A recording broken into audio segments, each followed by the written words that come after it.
자, 한번 가겠습니다. 그럼 우리 요한계시록 1장 1절만 먼저 보고 말씀드리도록 하겠습니다.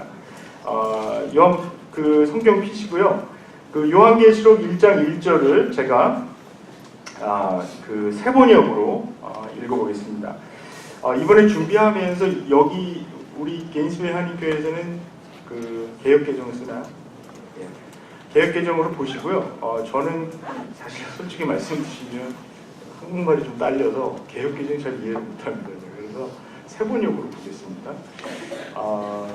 지금 한국에서 들려오는 소식은 드디어 그 한국 성서공회에서 그동안에 좀 조용히 일을 진행하고 있었는데 그 이제 새로운 번역을 그 모든 교회들이 다 정말 사용할 수 있는 전에 이제 표진세 번역이라고 한번 시도를 했다가 이상한 그 장로 교단 중에 이상한 교단이 있어요. 그 교단이 이렇게 하면서 망가뜨려요. 원래 같이 쓰기로 했다가 마지막에 이렇게 반대하고 이제 망가뜨리는 그 번역이 이제 표준세 번역인데, 그래서 하도 말이 많아서 그거를 다시 좀 개정한 것이 세 번역입니다. 세 번역을 결국은 그래서 이게 정착이 잘 안 된 것 같아요, 교회들이요. 그래서 이제 새롭게 지금 그 번역을 해서 한 내년 정도나 늦어도 2020년도에는 이렇게 나와서 이게 정말 이 한국 교회가 왜 이렇게 망가졌나, 저는 제가 개인적으로 믿는 것은요, 우리가 번역에 게을렀기 때문이라고 저는 믿습니다. 이게 정말 심각한 문제예요. 그 한국에서 그 중학생들을 데리고 그 테스트를 했는데요. 똑같은 본문을 중학생들한테 이제 그 개역개정으로 읽게 하고, 개역개정도 사실 많이 개정돼서 지금 우리가 보통 쓰는 게 개역개정 4판인데요. 그거 하고 뉴 인터내셔널 버전, 그러니까 그 영어 번역, 그 중학교 2학년 학생들을 데리고 테스트를 했습니다. 테스트를 했는데 그 개역개정을 읽은 거하고 NIV 읽은 거하고, 영어도 사실 배운 지 얼마 안 돼서 애들이 잘 모르는 그런 가운데서 본문을 이해력을 측정을 했는데, 제가 무슨 말 하려고 했는지 다 추측하시겠죠. 중학교 2학년 애들이 뉴 인터내셔널 버전을 본 그 내용을 더 잘 이해했다는 거예요. 근데 이렇게 해놓고 젊은이들, 어린 학생들 지금 교회 떠난다고 막 걱정만 하고 있으니, 하나님 말씀을, 이건 마치 우리 작년에 우리 종교개혁 500주년 지냈는데요. 종교개혁 500주년 그 지내면서 종교 개혁하자고 다시 한번 개혁해야 된다고 막 주장을 많이 했는데, 종교 개혁이 뭐부터 시작됐습니까? 성경 번역부터 시작됐는데, 저는 너무 안타까워요. 제가 미국에 온 지 지금 37년 돼서 그래서 제가 한국에서 고등학교까지 다 나간 사람인데도 개혁개정 읽으면 아직도 뜻이 분명하게 와 닿지가 않아요. 근데 이거를 고수하고 있는 이 무시무시한 한국교회, 저는 어떤 때 정말 무섭습니다. 이거를 안 버리는 어떤 그 장신대에 있는 어떤 교수님에 의하면은 만여 군데 이상 오역이 됐다는 그 성경을 가지고 이거 버리면 큰일 나는 것처럼 막 이렇게 제가 흥분하면 안 되겠습니다. 자, 그래서 세 번역으로 보겠고요. 그냥 그 개역개정 가지고 계시면은 개역개정을 이렇게 눈으로 따라와 주시면 됩니다. 자, 요한계시록 1장 1절입니다. 이것은 예수 그리스도의 계시입니다. 이 계시는 곧 일어나야 할 일들을 그 종들에게 보이시려고 하나님께서 그리스도에게 주신 것입니다. 그런데 예수 그리스도께서는 자기의 천사를 보내셔서 자기의 종 요한에게 이것을 알려주셨습니다. 예, 제가 말씀드린 대로 이번 수련회 기간 동안 이제 요한계시록 1장부터 5장까지를 이제 보겠는데요. 사실 요한계시록은 참 해석하기 어려운 그런 책입니다. 어떻게 보면 성경 66권 중에서 가장 어려운 책이 아닐까 그렇게 생각을 하고 있는데요. 그러나 이 요한계시록이 또 우리 성경의 가장 마지막에 위치하고 있는 책이기 때문에 어떻게 보면 맺는 책이죠. 그러니까 결론적인 책인데, 우리가 무슨 어떤 책을 읽더라도 결론을 이해 못하면 다 헛것 아닙니까? 이 결론이 이해가 돼야지 되는데, 그러니까 창세기하고 사실 이 계시록, 그러니까 우리가 학생들한테 그렇게 가르치지 않습니까? 다 이해를 못해도 일단 처음과 끝은 좀 잘 이해를 했으면 좋겠다 이렇게 얘기를 하는데요. 그래서 마치 이 창세기가 이 북겐즈처럼 이 책을 세워놓는 것처럼 처음과 끝을 맺어주는, 그리고 세워주는 그 책이기 때문에 이것을 좀 잘 알았으면 좋겠는데요. 자, 그러니까 이 하나님께서 어떻게 하늘과 땅을 창조하셨는지, 그리고 그 새 하늘과 새 땅으로 어떻게 결말을 내실 것인지, 그거를 이렇게 두 기둥처럼 이렇게 말씀해 주고 있는 책입니다. 즉, 창세기에서 하늘과 땅을 창조하시면서 약속하신 것들이 있습니다. 특히 아브라함을 이제 부르셔서 그 약속하신 복의 약속이 있는데요. 12장부터 이 요한계시록 마지막에는 그 약속의 성취, 그러니까 약속과 성취, 그러니까 promise and fulfillment, 이 두 가지가 같이 들어 있습니다. 그래서 이 답을 주고 있는데요. 근데 너무나 이 책이 사실 해석하기가 힘들고 또 잘못된 해석 때문에 교회에 많은 어려움을 주고 있습니다. 어떤 분들은 한국 교회에 지금 이단을 따라가는 사람들이 한 300만 명 정도 있다고 얘기하는 분들도 있고 그러는데요. 그런 이단들의 사실 상당 부분, 상당한 사람들이 이 요한계시록에 대한 잘못된 해석을 가지고 그런 오해를 갖고 이단을 만든 것을 우리가 볼 수 있습니다.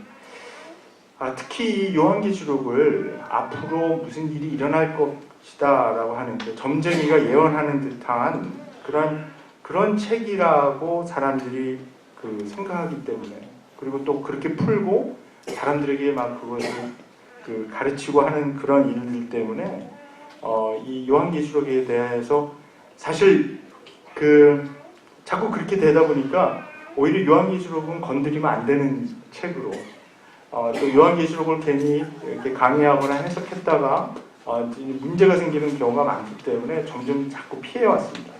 마치 늑대가 온다고 거짓말 쳤던 양치기 소년 그 예처럼 오히려 그렇게 되니까 요한계시록에 대해서는 저희들이 자꾸 멀리하게 되고 설교도 잘 안 하게 되고 성경 공부도 잘 안 하게 되는 그런 결과가 일어나서 이 요한계시록에 들어있는 이 너무 엄청난 이 영적인 어떤 보물 같은 것들이 묻히는 일이 많이 있었고요. 제가 이 요한계시록의 오해가 되는 아주 근본적인 해석, 아주 모든 오해의 어떤 뿌리, 뿌리가 되는 것에 대해서 잠깐 말씀을 드리겠습니다. 사실 이 요한계시록에 대해서 이 오해를 하게 만드는 경향, 이 잘못된 해석은 사실 20세기 중반부터 시작이 됐습니다. 근데 더 정확하게 말씀드리자면 1970년대 미국에서 이게 시작이 됐습니다. 이 잘못된 것이요. 이제 할 린지라는 사람이 The Great Planet, The Last Great, 영어 문법도 틀린 건데요, 사실 The Last Great Planet of the Earth라는 책을 이제 1970년대에 썼는데요. 이 사람이 아주 근본주의적인 세대주의자입니다. 근데 이 사람이 1960년대 말에 이제 아랍하고 이스라엘 간에 일어나는 전쟁을 주목을 하면서 자기 나름대로 이 요한계시록을 풀어서 그 책에다가 이제 1973년도에 초판이 나왔는데요. 그 책에다 어떻게 썼냐면 1981년도에 예수님께서 재림하실 것이다 라는 것을 이제 성경 요한계시록 해석을 하면서 막 썼습니다. 근데 이제 그래서 이제 책이 많이 팔렸는데 1981년도에 아무 일도 일어나지 않자 이런 분들의 특징이 이제 자기 이론을 수정을 해서 다시 책을 또 팝니다. 뭐라 그러냐면 자기가 계산이 좀 틀렸다 그러면서 자기가 놓친 것이 뭐냐면은 1948년도에 이 이스라엘이 나라가 이제 회복이 됐는데 그것도 거짓말이죠. 근데 그래서 그것부터 계산해서 40년 후에, 그러니까 1988년도에 예수님이 재림하실 것이다. 또 이렇게 얘기를 했어요. 그래서 많이 팔았어요, 책을. 이 사람 가끔 보면은 TV에 나오는데 아직도 한 번도 제가 사과하는 걸 본 적이 없어요. 자기 틀린 거였을 때에서. 그리고 나서 이제 그 이제 사실 1988년도가 굉장히 많이, 그러니까 지금으로부터 딱 30년 전이죠. 많은 주목을 받았는데요. 왜 그러냐면 그 1948년도에 이루어졌다는 이스라엘 나라가 재건됐다라는 그 사실. 그러니까 그 지금 이스라엘 땅을 차지하고 있는 그 정치 집단은 사실 엄밀히 얘기하면 성경에 나오는 이스라엘하고 그렇게 큰 관계가 없는 집단입니다. 근데 그거를 마치 성경에 예언되어 있는 이스라엘의 회복으로 이렇게 우기고 주장을 하면서 온갖 학설과 잘못된 해석이 나오고 있는데요. 그래서 1988년도가 이제 그 가까이 오면서 그 나사에서 그 과학자, 나사에서 일했던 경험이 있는 과학자 출신이라는 사람이 어떤 책을 쓰냐면 88 Reasons Why Jesus is Coming in 1988 이런 책을 써요. 이 사람이 근데 여기 이제 사이언스 공부하시는 분들 많이 있죠. 엔지니어링도 많이 있고, 굉장히 위험한 분들이에요. 이분들이 사실. 왜냐하면 자기 학문에 대한 확신이 있어요. 근데 자기 학문의 그 캐러고리하고 사실 성경 캐러고리하고 굉장히 다른 건데 사실 창조과학이 같은 문제거든요. 이게 무시무시한 말도 안 되는 거 해갖고 지금 많은 젊은이들을 교회에서 몰아냈는데요. 창조과학이 이런 분들이 자기들이 가지고 있는 개념을 갖고 막 성경 막 계산하고 숫자 이렇게 해갖고서는 그런 아주 무시무시한 일들을 많이 벌렸어요.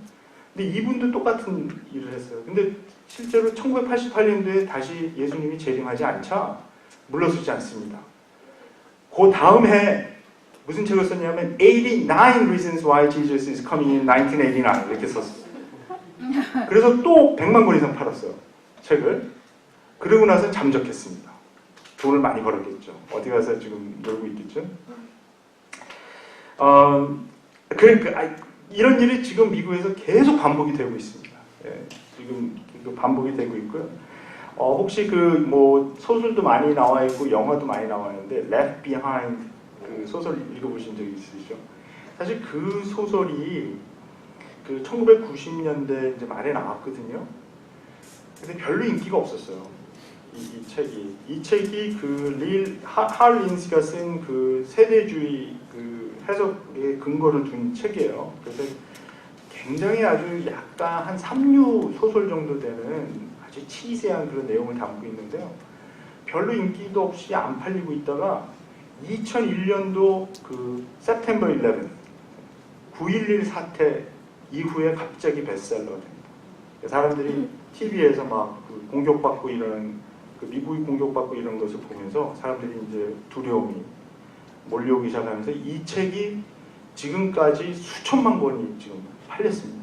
그래서 이 책을 쓴 그 저자가 2명이 있는데 이 사람들은 100만 장자 됐죠. 책을 많이 팔아서. 근데 이런 일들이 사실 아직도 계속되고 있고요. 근데 이런 토양이 왜 만들어졌냐 하면 사실 이런 것을 먼저 시작한 사람들이 여호와의 증인들입니다. 여호와의 증인들이 1800년대, 그러니까 1900년도 오기 전부터 이런 세상 종말에 대한 예언을 계속해왔고요. 20세기에만 이 예수님의 어떤 재림 아니면 세상 종말에 관한 예언을 최근까지 9번 했습니다. 9번 했는데 당연히 한 번도 안 맞았죠. 그러니까 이게 이런 세상에 대한 종말을 예언하면서 항상 이 여호와의 증인들이 또 주장하는 건 뭐냐면 성경에 나오는 아마겟돈 전쟁이 이제 중동에서 일어나서 세상 이제 종말이 올 것이라는 이것을 이제 계속 주장을 하는데요. 가장 크게는 1930년대에 나야가라 폭포 근방에서 이 여호와의 증인들이 수만 명이 모여서 합숙한 적이 있습니다. 그때 이제 지도자가 이제 세상 종말이 온다 그래갖고 사람들 다 재산 팔기하고 거기 모여갖고 이렇게 했습니다. 근데 안 오셨죠? 아무 일도 안 일어났죠? 근데 그렇게 되면 어떤 여호와의 증인들이 주장하는 그 신빙성이 없어진다든가 그런 게 아니고요. 이런 일들을 이 사람들이 계속 할 수 있는 이유는 뭐냐면 그런 그 어떤 예언, 예측을 했다가 틀리면 빠져나갈 구멍을 항상 만드는 거예요. 그러니까 기도해보니까 하나님이 요번에는 용서해 주기로 했다. 뭐 이런 식으로 해서 빠져나가고. 기억나시는지 모르겠지만 2011년도에 해롤드 캠핑이라는 사람이 난리친 적 한 번 있어요. 기억나십니까? 근데 이 해롤드 캠핑이라는 사람도 UC 버클리에서 그 메케니컬 엔지니어링 공부한 엔지니어. 그리고 뭐 그 메케니컬 엔지니어링 쪽에는 상당한 업적을 쌓았다고요. 근데 이 사람이 이제 자기 나름대로 성경을 해석하는 거죠. 성경에 대해서는 사실 부족한 사람인데, 근데 이 사람이 자기의 어떤 그 메케니컬 엔지니어로서의 어떤 수학적인 뭐 계산 포뮬라 이런 거 갖고 다니엘서에 나오는 어떤 그 숫자들, 요한계시록에 나오는 숫자들 이런 거 갖고 막 계산을 했어요.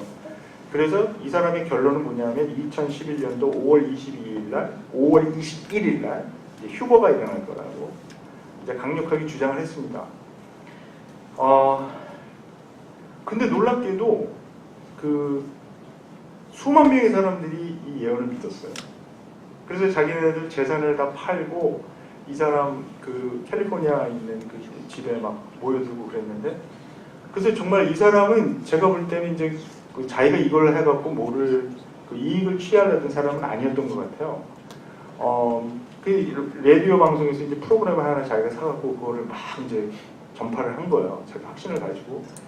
그런데 그 5월 21일 날 아무 일도 안 일어났잖아요. 그리고 나서 며칠 있다가 또 발표를 합니다. 자기가 계산하다가 이게 좀 틀렸다는 거예요. 그래서 10월 21일로 바꿉니다, 날짜를. 그래서 요번엔 정말 맞을 것이다. 근데 그걸 믿는 사람들도 있는 거예요. 한 번 틀렸는데 또 믿어요. 그래서 10월 21일 날 또 모였습니다, 사람들이. 근데 결국 이제 아무 일도 안 일어나고, 그 후에는 이 사람이 어떻게 됐는지 저 잘 모르겠습니다. 사실 여기 또 와보니까 여기가 이제 제7 안식교에서 운영하는 그 캠핑 장사라고 하는데요. 그 안식교의 창시자라고 할 수 있는 엘렌 화이트라는 여자분이 사실 이 종말의 예언을 갖고 이 안식교를 시작한 분입니다. 이분도 이제 다니엘에서 하고 계시록에 나와 있는 그 숫자를 가지고 계산해내서 이제 19세기 중반부터 여러 번 예언을 했어요. 하나 다 맞지 않았죠. 계속해서 이런 재림에 대해서 얘기를 했는데 한 번도 이제 맞지 않았습니다.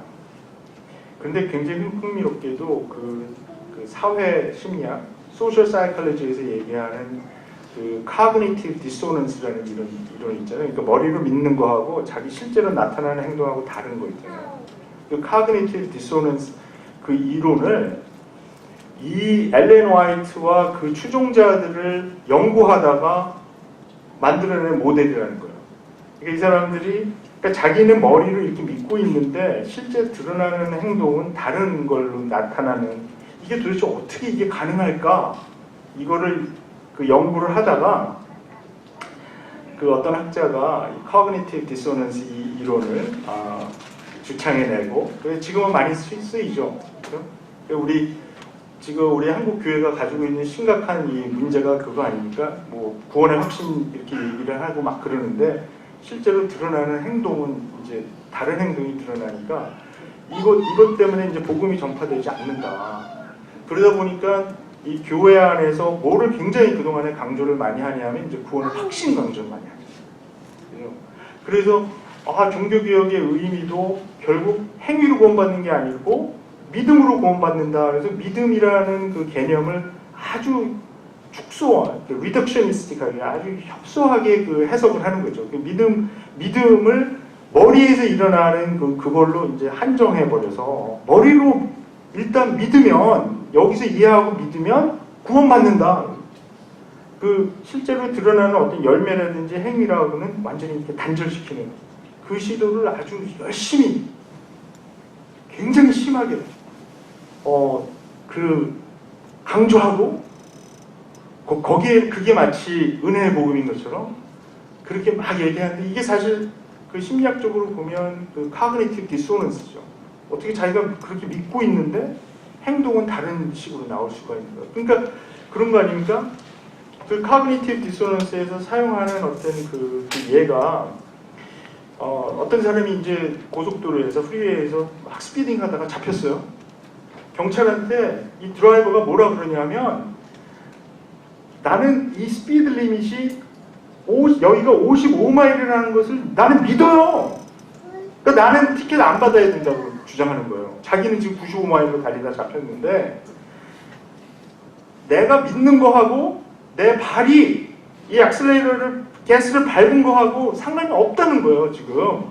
그러니까 나는 이 55마일이라는 스피드 리밋을 나는 믿고 있는 사람인데 당신이 왜 나한테 나 지금 티켓 주고 있느냐 이렇게 알게 하는 거예요.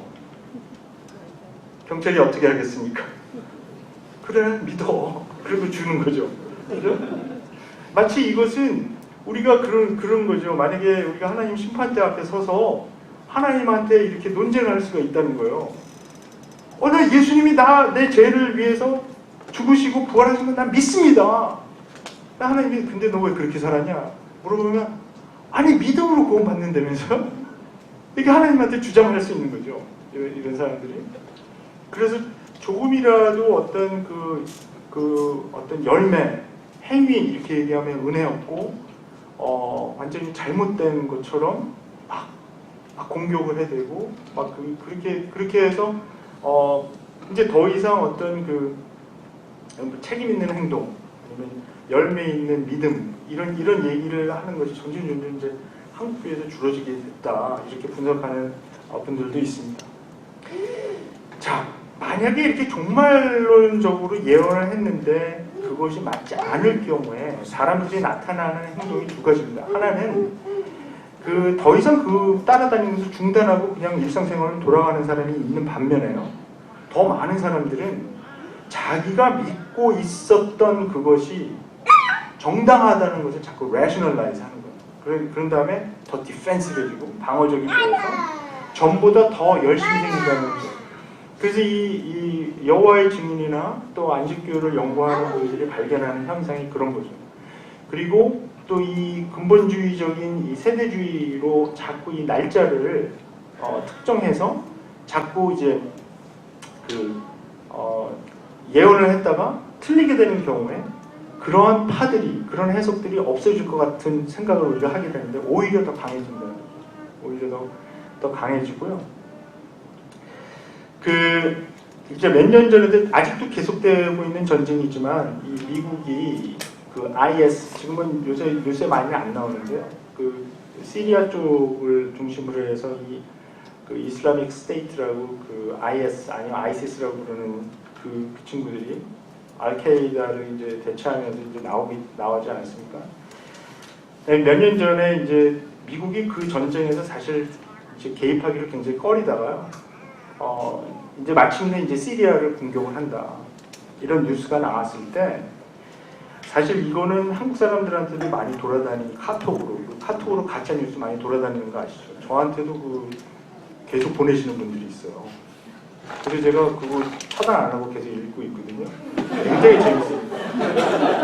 굉장히 재밌어요. 그 카톡에 의하면 이미 남한은 다 공산화됐습니다. 공산화됐고요. 통일이 된 거예요. 그 카톡에 의하면. 남과 북이. 아무튼 근데 거기서 무슨 얘기가 나왔냐면 미국이 시리아를 공격하게 되면 드디어 이사야서 17장 1절이 성취가 된다. 그래서 지금 그 예언에 의해서 지금 미국이 움직이고 있다. 이런 얘기를 했습니다. 이사야서 17장 1절의 내용은 이거예요. 다마스쿠스를 두고 하신 엄한 경고의 말씀이다라고 하면서 다마스쿠스는 허물어진 무더기가 될 것이다 라고 하는 예언이 있습니다. 근데 이 예언이 이제 드디어 21세기에 미국에 의해서, 왜냐하면 이 다마스커스, 신약 성경에 우리 성경에는 다메섹으로 나왔잖아요. 사도 바울이 그쪽으로 가다가 이제 주님을 만난 그 도시인데요. 지금도 아직 이 시리아의 수도죠, 다마스커스. 근데 이 사람들이 왜 이걸 많이 했었냐 하면은 그 아까 얘기한 Left Behind 시리즈 이런 소설을 읽은 이런 사람들이 어떻게 아직도 사실은 주장을 하고 있는 건데요. 그리고 더 지금 무서운 것은 뭐냐면 그 트럼프 대통령을 이런 사람들이 둘러싸고 있어요. 소위 말하는 이 신앙 어드바이저 하는 사람들이 이런 사람들이 둘러싸고 있는데 이 사람들이 뭐를 주장을 하냐면 절대 이란하고는 평화를 맺으면 안 된다. 오바마 대통령이 이제 평화협정을 맺었는데 잘못된 것이다. 왜냐하면 이란하고는 전쟁을 해야 된다 이렇게 주장을 하거든요. 왜 그러냐면 이 사람들이 이런 이사야서 17장 1절과 다른 스가랴서에 나와 있는 이런 예언 같은 것들을 자기들이 해석하는 방법에 의거해서 결국 아마겟돈 전쟁이 이란하고 핵전쟁을 하면서 일어난다라고 굳게 믿고 있어요, 이 사람들은. 그래서 이걸 빨리 지금 이란하고 핵전쟁을 벌려야 아마겟돈 전쟁이 일어나고 그 다음에 예수님께서 재림하실 거라는 이런 무시무시한 생각을 갖고 있어요. 그래서 자꾸 전쟁을 해야 된다고 주장을 해서 그런 사람들이 자꾸 압력을 넣고 그렇게 되니까 지금 미국 행정부에서 이란하고는 이 평화 쪽으로 가려고 하지 않고 자꾸 이렇게 좀 허스타일하게 좀 나가고 있잖아요. 이게 사실 굉장히 지금 우려스러운 행동인데요. 이사야서 17장 1절은 이미 서기전 732년도에 아수르 제국에 의해서 성취가 됐습니다. 그러니까 다메스코스가 그때 완전히 돌무더기로 변해버렸고요. 근데 거기서 끝나지 않고요. 우리 요즘 매일 성경에서 예레미야서 묵상하고 계시죠? 거기 나오는 느부갓네살 왕 바벨론의 느부갓네살 황제에 의해서도 다시 한번 함락돼서 파괴가 됐고요. 그 후에 알렉산더 대왕도 다시 침략해서 거기서 이 다마스커스를 다시 무너뜨려서 완전히 파괴한 적도 있고 거기서 끝난 게 아니고 15세기에 몽고 제국의 티무르에 의해서도 다시 한번 쑥대밭이 된 것이 있거든요. 적어도 이사야의 예언 후에 7번 이상 박살이 났던 도시입니다. 그런데 이러한 역사적 사실은 깡그리 무시한 채 이사야의 17장 1절에 나오는 예언이 21세기에 미국에 의해서 성취될 거라고 하는 말도 안 되는 소리를 하면서 그러니까 이거죠. 대부분의 사람들이 이 요한계시록을 사용하는 어떤 의도가 뭐냐 하면 무시무시한 결말이 지금 기다리고 있는데 아직도 하나님 안 믿고 살 것이냐. 그러니까 동기는 좋은 것입니다. 그러니까 믿어라는 거죠. 이 요한계시록에 이게 세상에 무슨 일이 일어나는지 다 예언이 되어 있는데 지금 당신 안 믿으면 당신 지옥 가. 그러니까 믿어라. 그러나 우리가 역사적으로 보면 두려움에 근거한 전도는 더 심한 무신론을 낳습니다. 이것은 역사가 우리에게 가르쳐 주는 것인데요. 만약에 그 두려움의 근거에서 믿었다가 그 두려움의 근거가 정당치 못하다는 것을 깨닫는 순간 완전히 믿음을 버리게 되고 교회를 떠나는 그런 결과를 우리가 너무나 많이 보고 있습니다. 요한계시록은 우리에게 두려움을 주려고 쓰여진 책이 절대 아닙니다. 오히려 요한계시록은 소망과 평강을 주시려고 쓰여진 책이고요. 위로와 격려를 주시기 위해서 쓰여진 책입니다. 제가 흥분해서 너무 시간을 많이 썼는데 여기서 그럼 가겠습니다. 그러면 요한계시록을 어떻게 볼 것인가 한번 말씀을 드리겠는데요. 우리가 성경을 읽고 해석할 때 가장 중요한 것은 문맥입니다. 컨텍스트. 그러니까 이 문맥 중에서도 가장 중요한 것을 두 가지를 뽑는데요. 다른 문맥도 있지만 하나는 역사적 문맥과 문학적 문맥입니다. 그러니까 우리가 만약에 이런 문맥을 무시하고 성경을 읽으면 우리는 성경을 사용해서 어떤 말이라도 만들어낼 수가 있거든요. 윌리엄 셰익스피어가 이런 말을 베니스의 상인, The Merchant of Venice에서 이런 얘기를 했습니다. The devil can cite scripture for his own purpose. 그러니까 마귀도 자기의 목적을 위해서 말씀을 인용할 수 있다. 이런 얘기를 하는 거죠. 물론 마귀가 인용하는 성경 인용은 문맥과 맞지 않는, 의도하지 않는, 하나님께서 의도하지 않는 방법과 의미로 합니다. 거의 모든 이단들이 이렇게 성경을 문맥을 무시한 채로, 그러니까 out of context로 성경을 인용하고 성경을 사용합니다. 그래서 우리가 간략하게 이 요한계시록이 쓰여진 어떤 역사적 문맥에 대해서 좀 살펴보고 싶은데요. 제가 사진 하나 지도 보여주시면 좋겠습니다.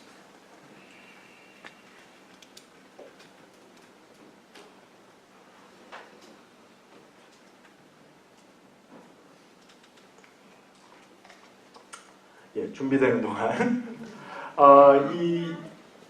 예, 나왔습니까? 예.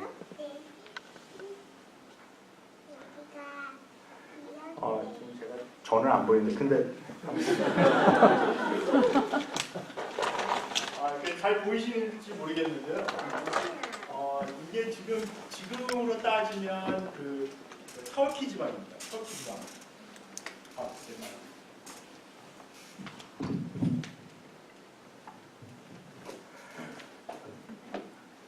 여기가 이제 터키 지방이고, 2000년 전에 로마 제국이 여기 통치할 때는 여기를 바로 에이시아라고 불렀습니다. 그래서 나중에 이제 서양 사람들이 이 지도만 들고 이럴 때 엉뚱하게 우리나라, 일본, 중국 이런 데를 옛날 로마 제국에서 사용하던 언어를 사용해서 아시아라고 부르는 바람에 졸지에 우리가 아시아가 돼버렸는데요. 그때는 로마 제국 때는 여기가 바로 프로빈스 오브 에이시아, 아시아 이 지방이고요. 여기에 이제 대표적인 요 그린으로 되어 있는 요것이 이 요한계시록 2장과 3장에 보내진 7교회가 있는데, 이 요한계시록에 나와 있는 숫자들은 대부분 다 상징적으로 쓰였습니다. 그래서 7이라는 숫자는 그냥 마음대로 아무 의미 없이 쓴 것이 아니라 7이라는 숫자는 완전 숫자이기 때문에 이제 히브리 사상에서 그러니까 모든 교회에게 보내진다는 그런 뜻이죠. 대표로 이 7교회가 쓰여졌고요. 이 보시면은 맨 처음에 여기 보이실지 잘 모르겠는데 에베소로 보여진 다음에 그 다음에 서머나로 가고 버가모로 가고 이렇게 돌아가게끔 손의 편지로 전해진 거죠. 그러니까 에베소에 보내는 그 편지들이 그냥 에베소 교회에서만 읽어라 그런 의미가 아니고, 에베소에게 일단 보내지만 다른 6교회에 보낸 편지들도 같이 읽게끔 그렇게 디자인된 것입니다. 그러니까 이 교회들에게 지금 주시는 그 메시지, 제가 내일 이제 이 메시지를 이제 요약을 해서 정리를 해서 말씀을 드리도록 하겠습니다. 근데 여기서 이제 우리가 한 가지 굉장히 마음에 둬야 될 것은 뭐냐 하면, 역사적으로 이 지방이 아시아 지방이니까 상상해 보시면 이 바다 건너 이쪽이 그리스가 있습니다. 그리스가 있고 또 바다 건너가면 이태리가 있죠. 이태리 로마가 있습니다. 거기가 이제 중심지고 로마 제국의 수도니까. 근데 로마에서 이 아시아까지는 1,500마일 정도, 1,300마일, 이 에베소 같은 경우는 이제 1,300마일, 그러니까 거의 한 몇 킬로죠? 예, 하여튼 2,000킬로 넘는. 이렇게 보시면 됩니다. 그러니까 미국의 서부에서 동부까지를 이제 3,000마일로 보는데요. 그 중간 정도 되는. 고대에서는 상당히 먼 거리입니다. 그러니까 로마 제국의 중심부에서 이렇게 멀리 떨어졌다는 얘기는 뭐냐 하면, 여기를 이제 로마 사람들이 점령하면서 식민지로 만들었는데요. 식민지 사람들이 갖고 있는 어떤 멘탈리티는 뭐냐면 중앙정부에 대한 충성심을 보여야 되는. 그러니까 모든 사람들이 그런 건 아니지만 여기를 관리하던 그 관리들은 로마 중앙정부에 대한 충성심을 계속 나타내야 되는 그런 압력을 받습니다. 그렇기 때문에 이 지방에서 1세기 말에 황제 숭배 사상이 아주 강력하게 일어났던 것을 우리가 볼 수가 있죠. 그러니까 지금 이 요한계시록에 쓰여진 아주 중요한 역사적인 문맥은 대부분의 학자들이 이제 요한계시록을 92년도에서 96년도에 쓰여졌다고 지금 믿고 있는데요. 그 이유는 뭐냐면 이 네로 황제의 손자가 되는 도미션 황제가 약간 정신적으로 문제가 있는 사람인데요. 이 사람이 하루는 그 자기의 어떤 그 정치적인 입지를 이제 강화하기 위해서 자기 자신을 주님과 하나님으로 선포를 합니다. 그러니까 영어로 하면 Lord and God 이렇게 표현합니다. Dominus et Deus 라틴어로. 헬라어로 하면은 Curious Kai Deus. 그러니까 근데 이 표현, 그러니까 자기 자신을 주님과 하나님으로 이 선포한 이게 사실 요한복음 20장 28절에 그 예수님 부활하신 예수님의 그 모습을 보고 그 의심 많던 도마가 그 예수님께 고백한 나의 주님, 나의 하나님과 정확하게 일치합니다. 그러니까 그 당시 그에서 어떤 할 수 있는 신에게 고백할 수 있는 가장 확실하고 가장 높은 차원의 이제 고백이라는 거죠. 그거를 이 도미션이 자기한테 자기가 그렇게 선포를 하고 그 요구를 했습니다. 그리고 로마 제국의 이름을 바꿔요. 뭘로 바꾸냐면 영원한 제국, Eternal Empire로 바꾸고 자기를 영원한 황제, 죽지 않을 영원히 계속될 그 이제 황제로 이제 선포를 하면서 자기가 바로 이 주님, 큐리어스고 그 다음에 하나님이다 이렇게 표현을 하잖아요. 제가 근데 이 부분을 읽다가 그 지금 북한 그 지도자 그분 할아버지가 했던 거 똑같아요. 그분이 거기 영원한 주석이잖아요. 그래서 그 주석 자리는 아무도 못하잖아요. 그 주체사상 거기 나오는데 확실히 좀 무시무시한 그겁니다. 자, 그래서 이 자기를 예배하도록 그 로마 제국의 모든 주민들에게 이제 명령을 하고요.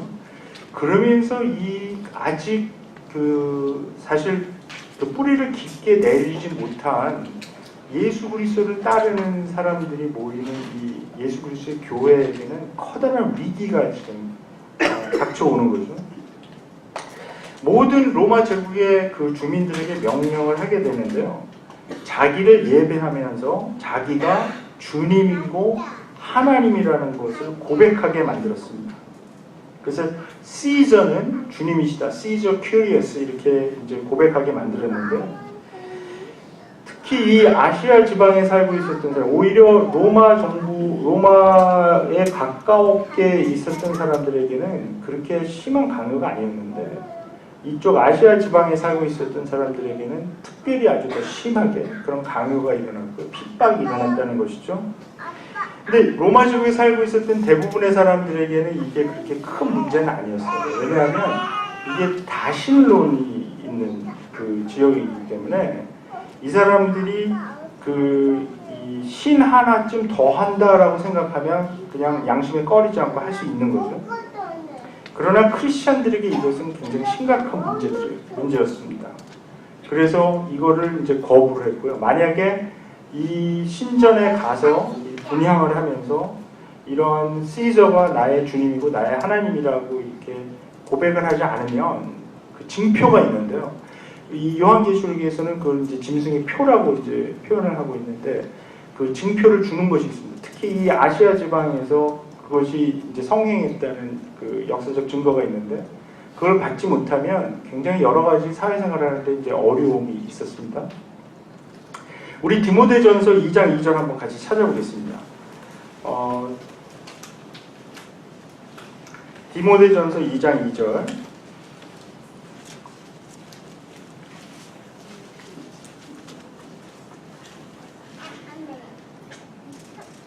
디모데전서 2장 2절에 이렇게 말씀합니다. 왕들과 높은 지위에 있는 모든 사람을 위해서도 기도하십시오. 이렇게 사도 바울이 이 말씀을 한 걸 갖고 많은 오해가 있는 것 같아요. 왜냐하면 사도 바울이 결국은 친정부적이고 친제국적인 그 말을 한 것이 아니냐, 그렇게 이제 그걸 권면했다라고 오해를 하고 있는데요. 이 구절을 사실 그 당시 이런 황제 숭배 사상의 문맥대로 읽으면 그건 완전히 오해입니다. 왜냐하면 도미션 같은 이런 황제들이 원했던 것은 자기를 위해서 기도를 하는 게 아니라 자기한테 기도하라는 거예요. 그러니까 pray for가 아니라 pray to입니다. 그러니까 지금 그 사도 바울이 그 로마서 13장 1절부터 7절에서도 분명히 밝히고 있는 게 뭐냐 하면 이러한 황제들이 갖고 있는, 위정자들이 갖고 있는, 권세 있는 자들이 갖고 있는 그 권세, 그 어서리티는 하늘로부터 온다는 거죠. 자기들 게 아니고. 그러니까 그 황제들보다 더 높은 하나님이 있다. 그러니까 의도적으로 그 황제들을 이 하나님 아래 두는 거죠. 밑으로. 그러니까 하나님, 기도는 하나님께 하는데 이 황제들을 위해서 기도해줘라. 이 불쌍한 영혼들이. 이렇게 되는 거죠. 그러니까 사도 바울이 의도하고 있는 것은 뭐냐 하면 이 황제에게 기도하지 말고 실제로 이 디모데 전서가 이 에베소에서 사역하고 있던 디모데에게 쓰여졌거든요. 그러니까 이런 황제 숭배 사상 이런 거 충분히 염두에 두고 이런 얘기를 하는 거예요. 그러니까 황제에게 기도하지 말고 황제 하나님 아닙니까? 신이 아닙니까? 절대로 인정하지 않습니다. 위에서 기도해 주라 그러죠. 하나님 밑에 있는 권위를 받은 사람이니까. 그래서 사실은 이 사도 바울이 하고 있는 이 행동과 말은 반제국적인 그 행동과 말입니다. 이 황제를 신격화해서 황제에게 기도를 하거나 절을 하거나 예배하지 말 것을 여기서 권면하고 있는 거죠. 그런데 사실 우리 역사에도 좀 쓰라린 기억이 있지 않습니까? 정신당한 사람들이 무슨 요즘 광화문에 모여갖고 그거 회개한다고 있다고 그러는데요. 그게 사실 정말 회개하려면 정말 행동을 바꿔야 되는데, 그러니까 일제시대 때 그렇게 했던 그 문제가요. 그러니까 이 사람들이 뭔가 변명을 하고 그러지만 그 일본 천황을 일본 사람들이 신으로 생각하고 거기다 머리 숙이고 예배했던 그거를 목사님들이 사실 단체로 가서 그걸 했다는 이 사실이 지금 특히 요한계시록을 우리가 공부하다 보면 이게 얼마나 심각한 문제인지를 우리가 알 수 있습니다. 오직 예수님만이 우리의 주님이고 우리의 하나님입니다. 예수님만이 우리가 기도하고 예배 드릴 수 있는 분이고요. 그래서 초대 교회의 지도자 중에 하나였던 이 요한이 그것을 거부하다가 이 반모 섬에 유배당하게 됐는데, 제가 이제 반모섬을 한 2번 가봤는데요. 사실 별거 없는 섬입니다. 돌무더기나 이렇게 있고, 거기 가면 그 요한이 요한계시록을 썼다라고 하는 동굴을 이렇게 지정해 놓고 거기 막 구경도 시켜주고 그러는데, 제가 깨달은 것은 역사적 근거는 하나도 없이 관광객들을 위해서 만들어 놨다는 것을 깨달을 수 있는데요. 근데 이 로마 정부가 황제 숭배를 거부하는 사람들을 이 enemy of state 이렇게 규정하고 이런 반모섬 같은데 이렇게 유배시키고 거기서 그냥 살다가 죽게 이렇게 만들었던 것입니다. 그런데 이 계시록의 저자 요한은 이 반모섬에서 유배를 당하고 있는 중에 이 계시를 받은 것인데, 자 여기서 이 역사적 상황의 그 역사적 문맥에 근거해서 이 요한계시록에서 그 어떤 대답하려고 하는 그 앤서를 주려고 하는 그게 뭔가를 한번 생각해 봤으면 좋겠는데요. 그것은 이 초대교회 지금 1세기 말이면 예수님께서 십자가에 못 박혔다가 부활하시고 한 60여 년 정도 흐른 상태거든요. 그러니까 아직 뿌리가 그렇게 깊게 내리고 있지 않고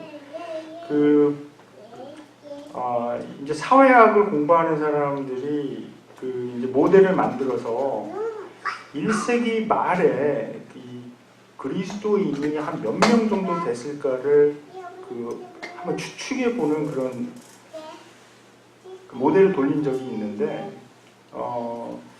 그분들의 이제 결론은 로마 제국이 이 당시에 총 인구가 한 6천만 명 정도로 좀 추정을 할 수 있습니다. 1세기 말에 그리스도인이 10,000명 이상 넘지 않았을 거라는 그 결론을 내렸어요. 상당히 신빙성이 있다고 생각합니다, 저는. 근데 이렇게 소수의 사람들이 지금 그 예수님을 따르고 있는데, 이런 황제 숭배 사상이 막 퍼져나가고 그 핍박이 오고 이런 어려운 상황이 닥치니까 이 사람들에게 제기됐던 그 질문이 이거죠. 예수님께서 그 선포했던 복음이 진실이었나? 하는 거죠. 충분히 의심할 수 있는 그런 상황입니다. 분명히 예수님께서 때가 찼고 하나님 나라가 가까이 왔다. 그래서 하나님 나라가 정말 이 땅에 왔다. 그 구약에서 예언되어 있었던 하나님 나라가 드디어 왔다라고 선포를 하셨는데, 이 사람들이 질문하고 있었던 것은 뭐냐면 도대체 어디에 그 하나님 나라가 왔냐는 거예요. 그 하나님의 통치가, 그 다스림이 어디에 도대체 왔다고 주장하는 것인가. 만약에 그 나사렛 예수가 주님이고 하나님이고 오직 그만이 우리를 구원할 수 있는 구원자라면 이 눈에 보이는 증거가 어디 있는가 질문하는 거죠. 이 로마 제국이 지금 벌이고 있는 말도 안 되는 그 횡포와 핍박, 그 앞에 부활하신 주님이 도대체 어디가 계신가? 왜 우리를 지금 와서 도와주시지 않는가? 이 요한계시록에서 보여주고 있는 그 내용은 그런 질문들에 대한 답입니다. 결국 요한은 아직 그 소망을 포기하기는 이르다는 거죠. 왜냐하면 너무나 무수한 증거가 있고, 요한이 지금 보여주려고 하는 것은 뭐냐 하면 지금 땅에서 일어나고 있는, 자기들에게 일어나고 있는 이 어려움, 그 이면에, 그 뒤에 숨어있는 영적인 현실을 봐야 된다. 그래서 지금 하늘에서, 그러니까 땅에서는 이러한 일들이 일어나고 있지만 영적인 눈을 떠서 지금 하늘에서 무슨 일이 일어나고 있는 것을 보여주겠다는 거예요. 그래서 이 계시라고 하는 이 말 자체가 unveiling입니다. 그러니까 영어로 하면 그러니까 컬튼을 unveil 하는 거죠. 뭔가가 가려져 있는데 그것을 연다는 뜻이니까 지금 하늘에서 일어나고 있는 영적인 현실을 이제 요한계시록을 통해서 보이겠다는 거죠. 자, 이제 문학적 문맥에 대해서 잠시 살펴보도록 하겠습니다. 우리가 어떤 문서를 읽든 간에 우리가 먼저 파악해야 될 것은 그 문서가 어떤 종류의 문서인가, 그거를 먼저 파악을 해야 돼요. 그걸 파악하지 못하고 문서를 읽다 보면 오해를 하게 됩니다. 그러니까 다시 말하면 이 장르를 빨리 봐야 되죠. What kind of literature? 그걸 빨리 파악을 해야 되는데요. 그러니까 예를 들어서 우리가 시를 읽으면서 무슨 소설이 이래? 그러면 말이 안 되지 않습니까? 이 소설을 읽으면서 그 분명히 이제 픽션인데, 만들어낸 얘기인데, 이거를 역사적 사실로 읽으면 문제가 생기는 건 마찬가지죠. 근데 요한은 이 문서의 종류를 분명히 밝히고 있습니다. 3가지로 밝히고 있는데요. 그것은 첫 번째는 이 요한계시록은 편지라는 사실입니다. 두 번째는 예언이라는 사실이고, 세 번째는 이것이 묵시라는 사실입니다. 이 3가지 문학 장르에 대해서 간략하게 살펴보도록 하겠습니다. 이 첫 번째 이 요한계시록은 분명히 편지의 형태를 띠고 있습니다. 그러니까 지금 저 지도에 보이는, 지금으로 따지면 소아시아가 에이시아 마이너라고 그러죠. 거기 터키 지방인데요. 그 7교회에 보낸 편지의 내용으로 이제 구성이 되어 있는데, 요한계시록의 이 구절을 이렇게 전체적으로 보면요, 1장은 분명히 이제 소개로 되어 있고 2장과 3장에는 그 7교회에 보내는 그 편지들이 이렇게 쭉 나열이 되어 있고요. 그 다음에 이제 4장에서는 하늘에서 드리는 예배가 이제 4장과 5장에 드러나고 있고, 이제 6장에서는 그 하늘의 예배가 맞춰지면서 앞으로 일어날 일에 대한 그 예언이 6장부터 22장까지 이렇게 마치 그 나선형처럼 반복되면서 뭐 7 대접 또 7개가 계속 이렇게 반복이 되면서 그것을 하나하나 이제 풀어나가는 그런 과정으로 되어 있습니다. 그러니까 분명히 이거는 그 편지인데요. 그 편지라면 이 편지로 해석을 해야 합니다. 그러니까 이 요한은 당시 교회 지도자로서 목회적인 마음을 가지고 철저히 목회적인 편지를 쓴 것입니다. 이 요한은 절대로 이 21세기의 미국의 상황을 머리에 그리면서 쓰지 않았습니다. 근데 미국 사람들이 이거 사실 저는 이거 굉장히 영적인 교만이라고 생각하는데요. 미국 사람들은 이 요한계시록을 마치 자기들에게 이제 드디어 이 예언이 우리나라에 와서 성취가 된 것처럼 자기들에게 적용하는 걸 굉장히 즐깁니다. 근데 그 미국 교회의 해석에 영향을 받은 한국 사람들이 또 너무 의식 없이 그걸 따라가는 그 모습을 많이 봅니다. 절대로 이 요한의 머릿속에는 그 당시 1세기에 이 지방에 살고 있었던 사람들의 이 그리스도인들이 당하고 있는 상황이 머리에 있었지 21세기 한국이나 미국에 있는 상황이 절대 없었습니다. 그렇다고 우리에게 적용이 안 된다는 것은 아니고요. 먼저 이것이 이분들에게 어떻게 적용이 됐나를 이해하고 난 다음에야 그 다음에 우리에게 적용을 할 수가 있습니다. 그 내용을 가지고요. 그가 알고 있었던 그 당시의 그 문제들, 특히 황제 숭배를 강요받고 있는 그 교회가 겪고 있는 그 핍박에 대해서, 그 환란에 대해서 교회가 어떻게 대처해야 할 것인가, 거기에 이 편지의 핵심이 있습니다. 그래서 이 편지의 내용이 이제 그 7교회 보내는 2장과 3장에서 전체적인 내용을 이제 다루고 나서 이 4장과 5장에서 그 하늘로 이제 같이 끌고 올라가서 하늘에서 벌어지는 예배를 보면서 그 관점의 변환, 어떻게 땅에서 일어나는 일들을 해석할 것인가를 보여준 다음에 그 다음에 이제 구체적으로 6장부터 22장에서 앞으로 역사가 어떻게 전개될 것이고 마무리될 것인가를 이제 하나하나 풀어가면서 이제 보여주시는 것이죠. 자, 두 번째, 그래서 특히 이제 6장에서부터 나오는 그 내용에 대해서 요한은 5번에 걸쳐서 이 문서를 예언이라고 부르고 있습니다. prophecy라고 부르고 있습니다. 예언의 목적은 1절에 명시되어 있는 대로 곧 일어나야 할 일들을 그 종들에게 보이시려는 것입니다. 이 말은 말 끝에 22장 6절에 다시 한번 반복됩니다. 그러니까 곧 일어나야 할 일을 그 종들에게 보이시려고 이것이 쓰여진 것이죠. 그런데 이 성경에 나와 있는 이 예언이라는 뜻은 prediction이라기보다는 declaration입니다. 그러니까 그 한국말로 표현하기 굉장히 힘든데요.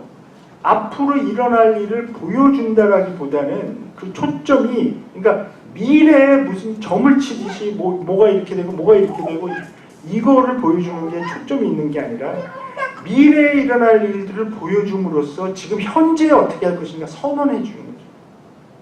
그러니까 초점은 항상 현재에 있습니다. 구약 예언을 분석해보면 이것이 분명히 드러나는데요. 앞으로 언제 어디서 이런 일이 일어날 것이다 라는 표현도 나오지만 주님께서 지금 이 상황에서 이렇게 말씀하신다라는 말씀이 수백 번 반복이 되죠. 그러니까 thus says the Lord 이렇게 계속 반복이 되지 않습니까? 그러니까 필요한 경우에 하나님께서는 어떤 특정한 사람들을 선택해서 특정한 일에 대해서 이제 프리딕트하게 하시죠. 예언하게 하시죠. 그러나 더 중요한 것은 그렇게 일이 일어나게 전개될 것이니까 지금 어떻게 할 것인가. 거기에 초점이 있습니다. 그러니까 그런 예언을 통해서 지금 하나님은 그 과거, 현재, 미래를 다 보고 계시는 상황에서 하나님께서 지금 요구하시는 것이 뭐냐 하면 이 구약의 예언자들을 통해서 지금 그 예언을 듣고 있는 사람들이 그 현재의 상황, 그 행동을 어떻게 고쳐야 할 것인가.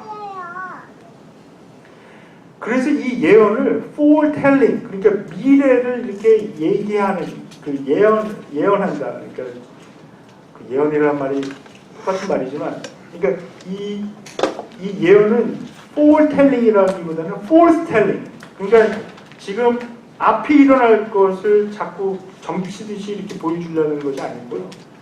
foretelling 하는 거예요. 사람들에게 지금 선언하는 거예요. 지금 어떻게 해라는 거죠.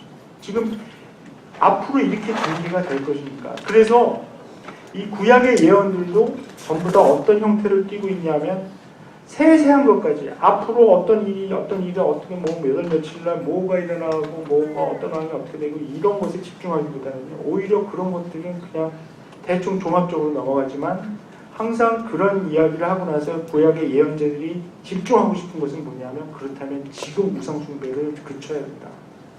거길로 항상 결론이 가는 거죠. 근데 우리는 이런 것을 읽게 되면 자꾸 앞에 일이 어떻게 거기에만 관심이 자꾸 가잖아요. 그죠?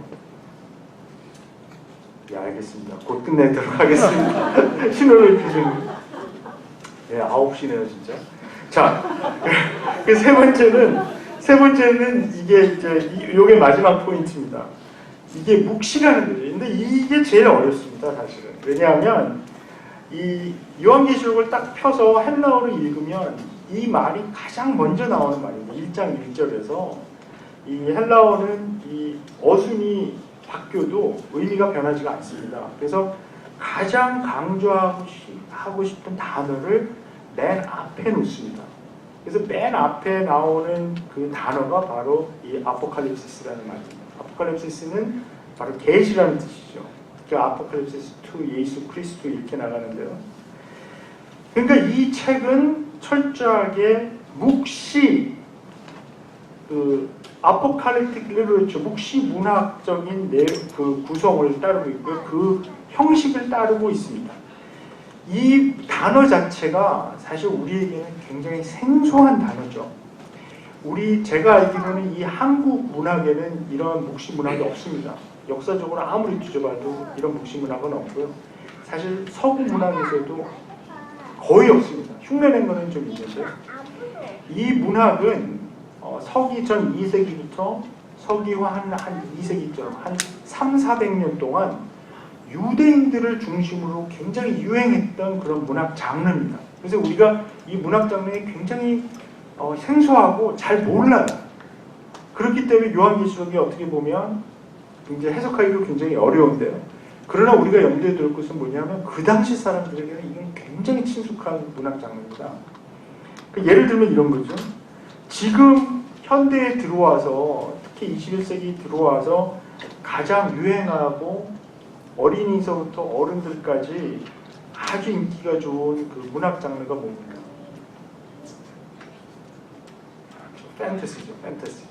또 롤드 오브 더 링스, 많이 반지의 제왕, 크로니클스 오브 나니아 연대기, 해리 포터, 굉장히 많이 있지 않습니까?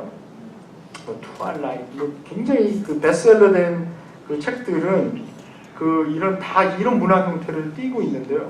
요즘은 이제 이런 파퓰러 컬처에서 한동안 이 젊은 어린이서부터 젊은이들을 사로잡았던 그 만화를 갖고 그걸 또 영화로 만들어서 어벤져스라든지 계속 나오고 있지 않습니까? 그러니까 시대별로 유행하는 문학 장르가 있어요. 문학 장르가 있는데 우리가 지금 기억해야 될 것은 뭐냐면 1세기경에 이 요한계시록을 읽고 있었던 이 사람들에게는 이게 가장 인기 있는 문학 장르라는 거죠. 그리고 자기들한테 가장 친숙하고 이 문학 장르가 어떤 식으로 구성이 돼서 무엇을 상징으로 나타내고 어떻게 이야기가 전개되는지에 대해서 이 사람들은 너무나 친숙한 거예요. 한번 상상해 보십시오. 지금으로부터 2000년이 지난 후에 사람들이 이 어벤져스 영화를 이게 한 1000몇백 년 동안 잊혀져 있다가 이런 영화가 어벤져스라는 영화를 2000년이 파묻혀 있다가 2000년 후에 사람들이 발견했어요. 그것도 이 미국에서 발견하지 않고 완전히 다른 문화에서 다른 언어를 사용하는 한국 사람이라고 해도 한국 사람들이 이거 땅을 파다가 발견했습니다. 그래서 이 영화를 돌려봤는데 도저히 이해할 수 없는 이미지가 나오는 거죠. 그거를 갖고 해석을 해가면서 근데 그 사람들이 그 영화를 만약에 2000년 후에 해석을 한다 그러면 이 21세기 그러니까 41세기에 근거해서 해석할 수가 없는 거죠. 21세기 돌아와서 그 당시에 무슨 일이 돌아가고 있었는지를 알아야 그 영화가 이해가 되고 해석이 되지 않습니까? 근데 마찬가지로 지금 이 요한계시록에 쓰여진 그 당시 정황과 문학 장르, 구성 내용, 전개 방식 이런 것들이 이해가 되지 않으면 요한계시록이 이해가 될 수가 없죠. 사실 제 딸이 어렸을 때 이 해리 파터 이 소설을 굉장히 좋아했어요. 그래서 얘가 그 전체 그 시리즈를 막 수십 번을 읽고 완전히 거기에 빠져 살았습니다. 그 나중에 이제 크면서 그 인터넷 그 사이트가 있는데요. 그 머글넷이라는 사이트가 있거든요. 거기에 가입을 해서 자기들이 또 스토리를 또 쓰는 게 있어요. 그래서 그 스토리를 써서 서로 교환하고 이렇게 하면서 그 친구들을 사귀고 거기서 활동을 많이 해갔어요. 얘가 전 세계에 친구들이 있어요. 아직도. 그래서 얘가 얘가 좋다. 30이 다 됐는데 얘가 고등학교 졸업하고 대학생 때요. 갑자기 하루는 자기 런던에 가야 되겠다. 친구 만나러. 아일랜드에 가야 되겠다. 버스턴에 가야 되겠다. 막 이런 게 굉장히 긴장했죠. 이 인터넷에서 사귄 친구들인데 어떤 사람 그래서 제가 따라갔어요. 너무 누구를 만나는지 모르잖아요. 근데 보니까 멀쩡한 사람들이. 그래서 이제 안심을 하는 것도 있는데, 근데 제가 말씀드리려고 하는 것은 뭐냐면 저희 딸이 초등학교 어렸을 때부터 이 해리 파터를 읽으면서 이게 현실의 이야기가 아니라는 걸 분명히 인식하고 있었어요. 소설로 읽은 거죠. 근데 이제 가끔 뉴스에 보면 그런 아이들이 있다면서요. 슈퍼맨을 막 보다가 자기가 갑자기 망토 걸치고 2층에서 뛰어내려가고 다리 부러졌다고 자기가 슈퍼맨이다 막 이러면서 그런 애들이 가끔 있긴 하지만 대부분의 사람들은 이런 판타지 소설이나 영화 같은 것들이 실제가 아니라는 것을 알고 있잖아요. 그런데 사람들이 왜 이 요한계시록을 읽으면서 그 장르를 완전히 무시하고 마치 신문 기사를 읽듯이 이 요한계시록을 읽으면서 막 이게 지금 우리가 살고 있는 세상에서 예언되고 있는 것처럼 막 해석해서 사람들을 미혹하고 자기만 오해하고 끝났으면 좋은데 다른 사람들까지 그렇게 망가뜨리는 그런 일들이 너무나 많았던 거죠. 자, 아까도 말씀을 드렸지만 이 계시라는 뜻의 문자적인 의미는 unveiling, 그러니까 커튼을 거치는 거죠. 그러면서 드러나는 것이 있는데요. 하늘에서 벌어지고 있는 영적 현실에 관한 것을 이제 드러내는 것입니다. 그런데 그 영적인 현실은 지금 땅에서 일어나는 일들과 직접적으로 이렇게 연결이 되어 있다는 것을 요한은 이제 보여주고 있는 거예요. 이 요한계시록이 쓰여진 이 장르는 그 당시에 아주 유일한 그런 책이 아니었습니다. 그 당시에 유행하던 아주 많은 이 묵시록적인 이런 작품 중에 하나였었고요. 구약 성경에도 이 다니엘서의 대부분이 이런 형식으로 쓰여져 있고요. 이사야서 24장부터 27장도 이 묵시록적인 형태로 쓰여져 있고 에스겔서도 그렇고 특히 38장하고 39장은 철저하게 묵시론적으로 이제 쓰여져 있고요. 스가랴서 9장부터 14장도 이런 형식을 띠고 있습니다. 그래서 이제 구약이 마지막으로 쓰여지고 신약이 쓰여지기 전에 중간기, 그러니까 인터테스트멘털 피어리드라고 하는데 그때 이 문학들이 굉장히 유행을 하기 시작했습니다. 여기에는 몇 가지 공통적인 피처들이 있는데요. 시간이 너무 많이 가서 제가 간단하게 말씀을 드리고 마치겠습니다.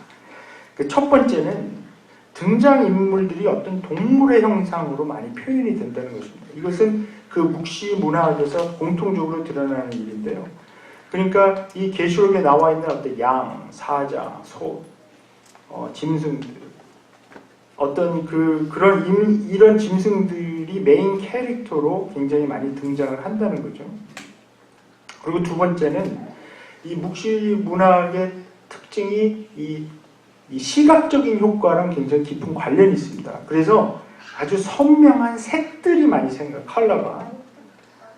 그리고 거기에 의미를 부여합니다. 예를 들면 계시록에서 보여주는 양의 피. 그러면 양의 피라 그러면 그건 빨간색 아닙니까? 빨간색인데 그 양의 피로 그 옷을 빨았더니 어떻게 됩니까? 옷이 하얗게 됐다. 이해가 되세요? 피를 가지고 겉옷을 빨았는데 어떻게 하얗게 됩니까? 빨개져야죠. 근데 이러한 선명한 색을 사용해서 오히려 그런 시각적 효과를 주고 있고요. 또 아까도 잠깐 말씀을 드렸지만 이 숫자들을 가지고 또 상징을 나타냅니다. 그래서 요한계시록에 온갖 숫자들이 많이 사용이 되는데요. 2, 3, 4, 5, 6, 7 계속 또 12, 24 그 12 곱하기 12 곱하기 1000 해서 14만 4천 또 1000 666 3과 2분의 1 이런 숫자들이 계속해서 사용이 되는데 이것은 그 묵시문학에 공통적으로 나타나는 하나의 그 용법입니다. 그렇기 때문에 그러니까 지금 제가 말씀드린 이런 짐승을 가지고 등장인물로 사용해서 그 이야기를 풀어나간다는 거라든지 아니면 그 선명한 색을 사용해서 시각적 효과를 준다든지 아니면 이 숫자를 사용해서 그 상징적으로 사용하고 이런 것들을 그 당시 독자들은 절대로 문자적으로 해석하지 않았습니다. 문자적으로 해석하면 안 되죠. 그 문학 장르의 법칙을 어기는 거니까. 그런데 지금 만약에 우리가 21세기에 살고 있으면서 요한계시록을 읽는데 이거를 만약에 우리가 문자적으로 해석한다 그러면 그러니까 신천지 이런 사람들 얼마나 무대뽀 사람들이에요. 자기들이 맨 처음에 14만 4천 명만 구원받는다고 막 그렇게 주장을 했는데 이 사람들도 아마 당황했을 거예요. 왜냐면 자기네들 교인이 14만 4천이 좀 넘어버렸거든요. 그래서 그 다음에 그런 얘기를 못한다 그래요. 이게 너무 황당한 얘기인데요.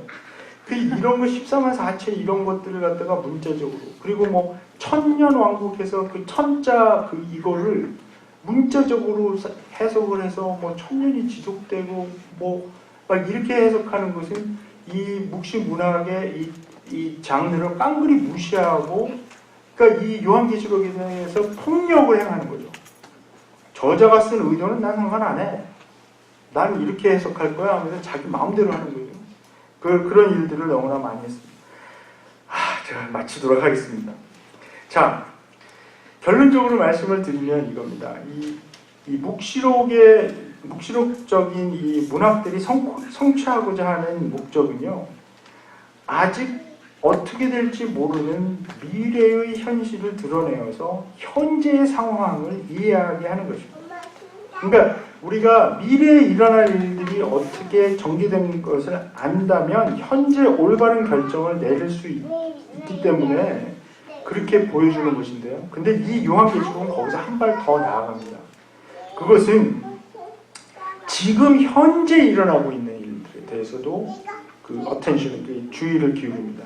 그러니까 지금 현재 땅에서 일어나고 있는 일들의 영적인 의미, 그 하늘에서는 어떻게 이해하고 있는가, 그거를 드러내서 지금 그런 그리스도인들이 이 땅에서 어떻게 살아가야 할 것인가를 제시하는 것이죠. 그러니까 요한계시록의 아주 중요한 주제는 뭐냐면 지금 눈에 보이는 땅에서 보이는 그것이 전부가 아니라 그 뒤에 숨겨진 영적인 현실이 있다는 것입니다. 그래서 요한계시록 밑에 깔려있는 이 전제가 뭐냐면 보이는 것, 육체적인 눈에 보이는 현실이 다가 아니다는 거죠. 그게 진정한 현실이 아니라 그러니까 영어로 표현하면 things are not as they seem 이렇게 되는 거죠. 그러니까 보이는 게 다가 아니에요. 이 육적인 눈 외에 영적인 눈을 떠서 지금 영적인 의미가 뭔지를 이해해야지 지금 올바른 행동을 할 수가 있다. 그래서 어떤 학자는 이 계시록을 어떻게 표현했냐면 an alternative reading of reality 이렇게 표현했거든요. 그러니까 현실을 읽는 대안이에요. 다른 방법. 우리 눈에 보이는 것, 육체적인 눈에 보이는 것이 사실 우리를 속일 수가 있다는 것이죠. 그 뒤에 숨겨진 진정한 영적인 현실을 봐야 된다. 그래서 영적인 눈을 떴을 때 그것이 해석이 가능하고요. 그래서 지금 땅에서 일어나고 있는 일들을 해석해야 된다. 그 눈으로. 성령께서 보여주시는 그 관점을 가지고, 주시는 관점을 가지고 그 하늘의 관점을 가지고 땅을 해석하라는 거죠. 그래서 이 요한계시록을 읽으면서 우리가 깨달아야 되는 것은 뭐냐면 이 더러운 세상 빨리 주님 오셔서 나 흉 날아가서 하늘로 날아가 버려야지 하는 그런 현실 도피적인 생각이 아니라 지금 우리가 당면하고 있는 현실이 새롭게 보이기 시작하는 겁니다. 그래서 현실에 처하는 우리의 태도와 삶의 방식이 달라질 수밖에 없다는 거죠. 그러니까 하늘의 초월성의 근거에 보았을 때 우리가 경험하고 있는 이 땅의 어떤 제한적인 현실에 진정한 의미가 보이기 시작한다. 그래서 요한계시록이 그 주고자 하는 것은 뭐냐면 이 관점의 변화입니다. 요한계시록에서 보여주고자 하는 것이 앞에 이런 일들이 일어날 것이다 하고 그 예언해주고 그냥 끝나는 것이 아니라 결국 지금 우리가 살고 있는 우리 일상생활, 현실에 대해서 새롭게 이 현실을 볼 수 있는 영적인 눈, 관점을 가지려는 것이죠. 마치 하나님 나라가 정말 왔는가? 이런 의심하는 사람들. 맥없이 오지 않는 것처럼 땅의 육체적인 눈만을 보고 시각만을 보고 보면 그 하나님 나라가 와 있는 것이 보이지 않지만 영적인 눈을 떠서 보면 하나님 나라가 정말 와 있다라는 거죠. 하나님의 통치가 와 있고 그동안 계속 오고 있었고, 그러니까 예수 그리스도께서 힘없이 십자가에서 죽임을 당한 거니까 하나님의 어린 양이 이렇게 아무 저항도 못하고 힘없이 죽임을 당해서 패한 것 같지만 영적인 눈을 떠서 보면 거기에 하나님의 승리가 보이는 거죠. 그러니까 세상에서 현명하다고 하는 사람들이 이 보는 현실은 너무나 비관적이고 현실에 소망이 없는 것처럼 보이지만 영적인 눈을 떠서 보니 예수 그리스도 안에 있는 하나님의 소망이 보이기 시작하고 있다. 그 소망이 흘러넘치고 있어서 위로와 격려를 받을 수 있다는 거죠. 이 어린 양께서 종일 도살장에 끌려가서 힘없이 죽은 그런 약함밖에 보이지 않지만 거기에 그 십자가의 약함이 속에서 하나님의 구원이 보이고 하나님께서 새 생명을 주시는 부활의 능력을 보고 그것을 받을 수 있다는 거죠. 핍박받아서 순교당하기까지 했던 성도들이 이 땅에서 패배하고 힘없이 물러나는 것 같지만 영적인 현실은 그들이 바로 하늘에서 대접받는 승리자였다는 것을 보여주는 것입니다. 그래서 사실은 요한계시록은 굉장히 위험한 책입니다. 이 요한계시록을 우리가 제대로 읽는다면 우리의 삶이 그냥 우리가 지금 살고 있는 그대로 계속 as usual, 그냥 as it is, 그냥 살아왔던 대로 도저히 살게 못하는 그런 책이기 때문입니다. 이 책이 맨 처음에 시작할 때 예수 그리스도의 계시라고 이렇게 시작을 하는데요. 이 뜻은 예수 그리스도께서 바로 우리의 영적인 눈을 뜨게 해서 안 보이는 현실을 보게 해주신다는, 진정한 현실을 보게 해준다는 그런 뜻도 되지만 이 문법적으로 보면 이 문장은 예수 그리스도에 대한 계시라고 번역을 할 수가 있습니다. 그러니까 영어로 표현하면 The Revelation of Jesus Christ 이렇게 번역할 수도 있고요. The Revelation about Jesus Christ 이렇게 번역할 수도 있습니다. 이게 문법적으로 다 가능한데요. 이 두 가지 중에 하나를 선택할 필요는 없다라고 저는 생각을 합니다. 이 요한계시록이 우리의 영적인 눈을 뜨게 해서 예수 그리스도, 우리의 진정한 왕 대신 예수 그리스도를 보게 해주는 동시에 이 계시는 예수 그리스도에 관한 계시고 또 예수 그리스도께서 주시는 계시라는 것이죠.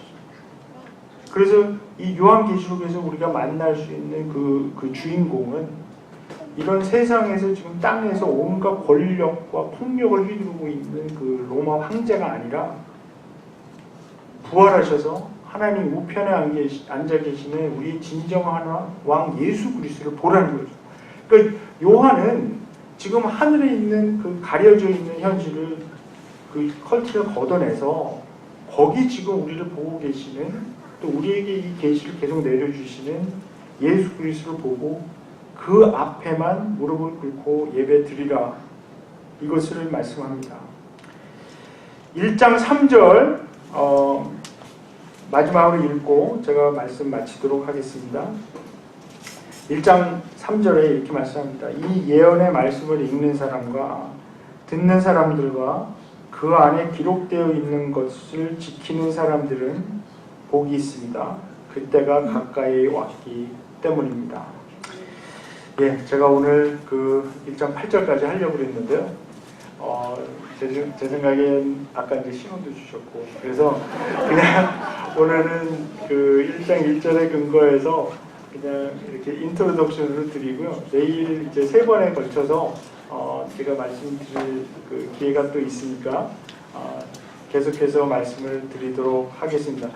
제가 오늘 말씀을 드리면서 그 보니까 굉장히 이렇게 이론적이고 이렇게 좀 이렇게 복잡한 말씀을 많이 드린 것 같습니다. 그런데 그 너무 이렇게 집중해서 잘 들어주셔서 너무 감사하고요. 그래서 내일은 더 복잡하고 더 재미없게 농담이었습니다. 내일은 좀 더 진짜 본문으로 좀 들어가죠. 이게 사실 본문으로 들어가기 전에 이 뒷배경 얘기하고 이러는 게 사실 빨리빨리 하고 그냥 본문으로 가야 되는데 본문으로 1절 맨 첫 부분 하다가 끝나버렸습니다. 네.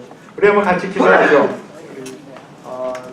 오늘 그 이제 예수 그리스도에 계시고 또 이 2000년 전에 요한이 처해 있던 그런 어떤 현실, 또 초대 교회 교인들이 처해 있던 현실에 대해서 뭐 이것저것 많이 말씀을 드렸는데요. 이게 우리 2000년 후에 살고 있는 우리랑 또 관계가 전혀 없는 것이 아닙니다.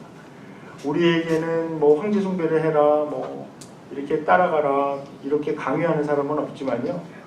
이 문화에서 우리가 살고 있는 현실에서 사실 그 황제 숭배를 하라고 하는 그 강요보다 어쩌면은 더 미묘하게 우리를 올가매고 있는 이 땅의 현실들이 있습니다. 그래서 우리가 이 수련회에 올라오셨을 때 그런 바쁜 생활 속에서 그런 땅의 현실을 안고 올라오셨으리라고 생각을 합니다. 우리가 이번 수련회 기간 동안에 이 요한계시록에서 말씀하시는 것을 근거로 해서 하나님, 우리 한번 이렇게 기도합시다. 영적인 눈을 뜨게 해주십시오. 우리 한번 그렇게 간절히 기도해요. 그래서 우리가 땅에서 지금 일어나고 있는 우리 삶에서 일어나고 있는 일들을 올바르게 해석할 수 있는 그런 영적인 눈을 주시옵소서. 그렇게 같이 기도하고 제가 마무리 기도하겠습니다. 하나님 감사합니다. 저희들 오늘 요한계시록 1장 1절부터 시작해서 저희들이 예수 그리스도의 계시, 예수 그리스도에 관한 계시를 이번 수련회 기간 동안 보려고 합니다. 주님, 저희들이 간절히 기도하는 것은 저희들의 영적인 눈을 뜨게 해주셔서 하나님께서 정말 어떻게 생각하시고 하나님께서 이 세상을 어떻게 바라보시며 우리를 또 어떻게 바라보시고 땅에서 일어나는 일들을 어떻게 봐야 할지 하나님 저희들에게 영적인 관점을 주시옵소서. 영적인 눈을 주시옵소서. 그래서 저희들이 이 세상에서 일어나고 있는 우리들에게 일어나고 있는 일들을 올바로 해석해서 정말 하나님 기쁘게 하는 저희들 되게 하시고 하나님께서 정말 저희들을 통해서 하시고자 하는 일들이 무엇인지 깨닫고 알게 되는 이번 수련의 기간 될 수 있도록 주께서 도와주시옵소서. 감사드렸고 예수님의 이름으로 기도합니다.